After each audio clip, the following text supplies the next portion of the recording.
Salutations! Bonjour à tous et bienvenue sur Lire des livres pour une toute nouvelle vidéo. Vous l'aurez sans doute compris en regardant le titre de la vidéo, cette vidéo portera sur mon top 3 2019, les lectures que j'ai le plus appréciées, mes coups de cœur ou celles que j'ai un petit peu moins aimées. Donc c'est parti pour cette toute nouvelle vidéo.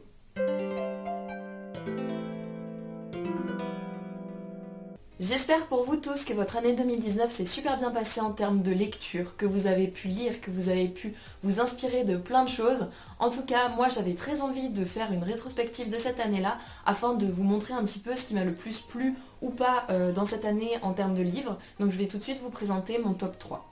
Alors pourquoi un top 3 et pas un top 5 déjà? Et bien tout simplement parce que mon année 2019 n'a pas été très florissante en termes de lecture. Sur les lectures que j'ai eu l'occasion de lire, finalement, j'ai pas eu de coup de cœur, j'ai pas eu une lecture qui m'a plus transportée et du coup ça m'a mis dans un cycle un petit peu rébarbatif. C'est-à-dire que moi, quand je lis, j'ai un besoin que le livre me transporte dans un autre monde jusqu'à ce que je ne puisse plus lâcher l'univers. En fait, j'ai toujours besoin que il m'en donne plus et que à chaque moment de ma journée, je me dise purée, j'ai envie de savoir la suite, mais qu'est-ce qui va se passer et que j'ai envie de le relire. Cette année, ça ne m'a pas fait ça sur aucun des livres que j'ai lus, ce qui fait que j'avais un petit peu de mal et au final, je décrochais de mes lectures, après je reprenais un peu, puis je décrochais et j'avais pas un rythme très régulier de lecture, ce qui fait que non seulement j'en ai pas lu beaucoup, mais j'en avais pas vraiment dès qu'il tenait à cœur de présenter. Cela dit, j'ai quand même eu des très bonnes lectures, hein. Il ne faut pas croire que mon année a été complètement plate.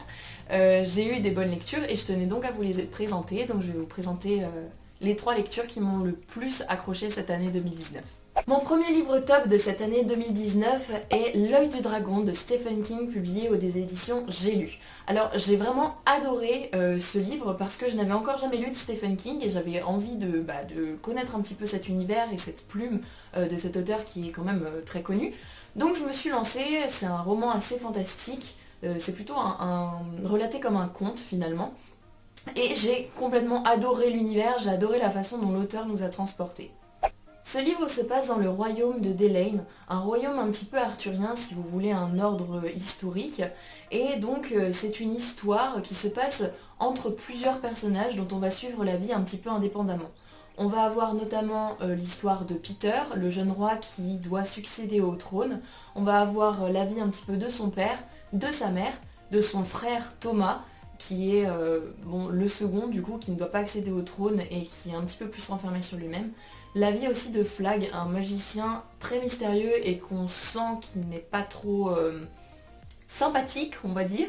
Il s'avère donc que le roman se construit autour de ces personnages dont on suit un petit peu la vie et que tous ont un lien entre eux sans vraiment le savoir. Au tout début du livre, on va donc comprendre que le roi est assassiné, on ne sait pas qui, on ne sait pas pourquoi et on ne sait pas comment, et que Peter doit monter sur le trône. Mais des péripéties vont l'en empêcher et vont vraiment entraver sa succession, et Flag est de plus en plus mystérieux dans l'histoire. Alors personnellement j'ai adoré ce livre parce que la plume de Stephen King est très profonde. On sent qu'il a tout planifié du début à la fin et chaque détail prend un sens à un moment de l'histoire. Et j'ai adoré continuer et vouloir aller au bout de ce livre afin de connaître, de comprendre tous ces petits détails, ces petites questions qu'il nous laisse comme ça. On a des petites précisions et on ne sait pas à quoi elles servent. Et en fait on a toujours envie d'aller plus loin pour comprendre comment ça va se finir et jusqu'à la toute fin on est un peu en haleine, on ne sait pas comment ça va pouvoir finir, quel sera le dénouement, parce que ça nous paraît trop compliqué, ça nous paraît inenvisageable que Peter puisse sortir de cette situation. Et ça, j'ai vraiment aimé ce maintien en haleine qu'il arrive à nous faire ressentir. Ce que j'ai un petit peu moins aimé dans la plume de Stephen King, c'est le détachement par rapport aux personnages. Comme c'est relaté un peu comme un conte, on va avoir les personnages, mais de façon très plate. Voilà, on les expose et on n'a pas forcément le sentiment qu'il a avec, comme on pourrait avoir dans un récit écrit à la première personne par exemple. Cela dit, sa plume m'impressionne vraiment et je trouve que c'est un auteur fabuleux. Le deuxième livre que j'ai décidé de faire apparaître dans ce top 3 2019 n'est pas un livre mais 3, puisqu'il s'agit de la saga Never Sky de Véronica Rossi, publiée aux éditions Nathan. La saga se passe dans un monde dystopique où une catastrophe a ravagé la Terre. Une partie de la population, les sédentaires, ont réussi à se protéger dans des capsules.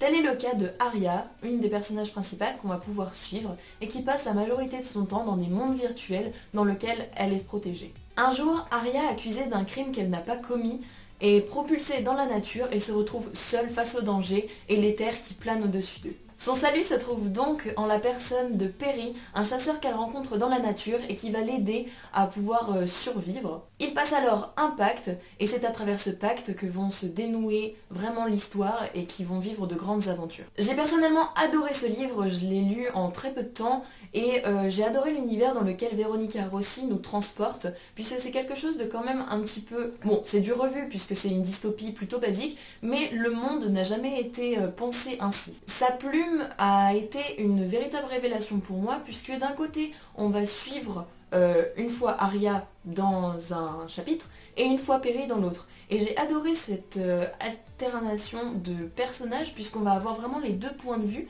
surtout que à certains moments Arya et Perry ne sont tout simplement pas ensemble, ils sont dans deux parties du monde opposées et on va pouvoir vraiment suivre l'histoire à travers eux mais de points de vue différents. J'ai trouvé que le roman était bien rythmé et qu'il amenait les bons détails au bon moment et j'ai aimé cette douceur dans laquelle l'auteur nous amène les détails, puisqu'en fait rien n'est trop rapide ni trop lent. Donc on s'ennuie pas et en même temps on n'a pas tendance à avoir tout d'un coup sur un plateau. Cela dit, c'est vrai qu'à un moment du livre, je crois que c'était vers la fin du 2, début du 3, même si j'avais très envie de connaître la suite et que je ne pouvais tout simplement pas m'arrêter avant d'avoir fini les 3 tomes, j'ai commencé à trouver que le livre avait une tournure un petit peu plus lente et il m'a été un petit peu plus difficile d'aller au bout, même si dans tous les cas je trouve que c'est un super livre. Le troisième livre qui figurera dans mon top 3 2019 est la saga Les Chroniques des Mondes Émergés. Alors je sais que cette saga est un best-seller depuis déjà très longtemps et en fait je n'avais jamais passé le pas de la lire parce que bon voilà j'avais d'autres lectures en cours et puis j'avais pas forcément envie de m'y mettre et je m'y suis mis du coup fin 2019, vers novembre-décembre, et j'ai lu les 2 premiers tomes. Les Chroniques du Monde Émergé est une saga de Licia Troisi, donc une autrice italienne, et publiée en France aux éditions Pocket Jeunesse. Les Chroniques du Monde Émergé parlent d'un monde, le monde émergé, dans lequel vit Niall, la dernière demi-elfe de son espèce, et son ami Sénar, un magicien. Dans ce monde, une guerre fait rage à cause du tyran, le méchant de l'histoire, qui veut évidemment conquérir le monde et qui par la même occasion est aussi l'ennemi de Niall à travers son peuple puisque c'est lui qui l'a décimé. La jeune fille a un caractère très prononcé et donc à cause de cette vengeance qui lui reste en tête, elle décide de devenir guerrière afin de venger son peuple et de venger son monde. Sénar, quant à lui, devient un magicien afin justement d'être au cœur de la bataille et d'essayer de trouver des solutions pour arrêter cette guerre. Dans cette histoire, on va suivre les 2 personnages principaux tantôt ensemble et tantôt séparés puisque parfois ils vont suivre des chemins différents dans le livre où ils vont suivre des aventures qui ne les mènent pas au même endroit. J'ai adoré le monde que nous a proposé Licia Troisi puisque c'est un mélange de fantastique un peu à la Seigneur des Anneaux avec des espèces d'orques, ce qui s'appelle des famins dans son monde mais qui ressemblent tout de même, avec plein de populations en fonction des terres dans lesquelles ils sont. Par exemple la terre de l'eau va être peuplée de nymphes, la terre du feu de gnomes, etc. Et j'ai aimé ces différentes ethnies qui pouvaient peupler le monde. J'aime aussi beaucoup le personnage de Niall qui est une fille très sûre d'elle et qui veut vraiment se venger. C'est une guerrière, c'est une fille courageuse et j'aime les personnages avec un fort caractère, avec un esprit de rébellion et qui savent où est-ce qu'ils en ont, qui sont puissants et qui n'hésitent pas à le montrer. Ce qui m'a un petit peu plus déçue dans ce livre, c'est le fait que ça soit un petit peu du revu. J'ai pas été extrêmement surprise dans la tournure de l'histoire, dans la tournure de la situation et dans le monde en lui-même. J'ai trouvé qu'il y avait un petit peu du revisité par rapport à d'autres œuvres que je connaissais déjà. Cela dit, Licia Troisi a réussi à créer son monde malgré les ressemblances avec d'autres univers, le créer de façon très personnelle, donc on en découvre quand même toujours. Pour finir cette vidéo, même si ce n'est pas un top flop, j'avais quand même envie de vous parler du livre qui m'a le plus déçu en 2019, afin vraiment d'avoir une bonne rétrospective. Ce livre flop de 2019 est donc celui de Grisha, le tome 2, publié aux éditions Milan de Leg Bardugo. Alors, concernant cette lecture, ça a été pour moi une grosse prise au dépourvu, puisque j'avais adoré le tome 1 que j'avais lu il y a... ça doit remonter à 7-8 ans au moins, et j'avais été fascinée par le monde que nous proposait l'autrice, j'avais été subjuguée, je l'avais lu en même pas une journée, et vraiment j'avais eu du mal à me décrocher de l'univers. J'avais qu'une envie, c'était de pouvoir lire la suite et malheureusement la suite n'était disponible qu'en anglais et à l'époque j'avais pas un assez bon niveau et au fur et à mesure du temps j'avais plus vraiment la motivation de m'y remettre. Il s'avère que il n'y a pas longtemps du coup j'ai trouvé la suite à la Fnac en français et que j'ai sauté sur l'occasion puisque je me rappelais que le tome 1 avait été vraiment une révélation pour moi. Au final, je l'ai lu en peu de temps puisque j'ai dû le lire en 1 ou 2 semaines grand maximum. Et la fin, le milieu, même le début, tout m'a laissé sur ma faim. En effet, j'avais en tête un monde et une façon de voir les choses. Alors je sais pas si ça a été altéré par le fait que j'ai beaucoup grandi entre temps ou parce que le tome 2 était pas construit comme le tome 1, mais j'ai pas accroché à l'histoire, j'ai pas réussi à me mettre dedans et j'ai pas réussi à ressentir les frissons que j'avais ressentis à ma première lecture. Ceci dit, j'ai trouvé que le livre était très bien construit, qu'il y avait la bonne dose de suspense, les bonnes doses de détails au bon moment, et c'était quand même une bonne lecture, malgré tout. Mais ce qui a fait que je l'ai penché dans le flop, c'est qu'en fait, j'ai pas ressenti les vibrations que j'avais ressenties dans le tome 1, et ça, en fait, j'ai été déçue.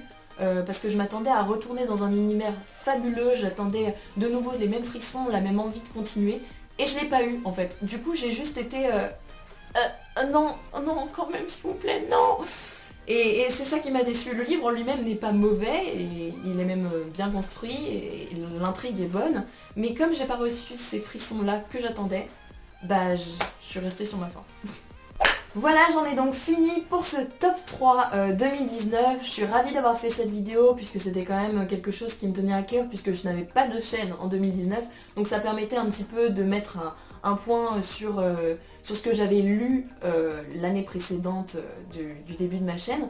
N'hésitez pas à me dire si les livres qui figurent dans mon top ont été aussi un top pour vous ou qu'au contraire pas tant que ça et que vous ne les avez pas trop aimés. N'hésitez pas non plus à me dire si le flop de Grisha a été pour vous finalement la continuité du tome 1 et que vous avez aimé ce livre malgré tout. Pour ma part, je vous fais de gros bisous, je vous souhaite de très bonnes lectures et je vous dis à bientôt dans la prochaine vidéo.